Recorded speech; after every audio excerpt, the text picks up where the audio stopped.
Okay, hopefully you can hear me with this microphone. To keep my sanity, I'm going to work on my daily driver over the winter and try to cut and weld as much as I can. First has got to go is the step here. Repair that. Then I'm going to work my way down to here. Replace all of this like the other side had been replaced. I try to do one side at a time. There's some welding on the floor here that I need to get at and do that I did on the other one.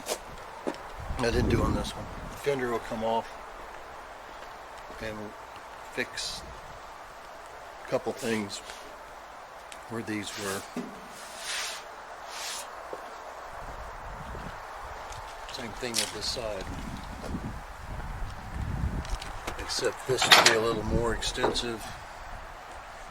I need to replace this hinge pocket, and the same thing on this side, but that front's rusted out. Same thing, step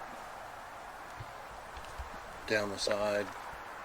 There's a little bit more extensive damage upward on this, but I can fix it and come out to there.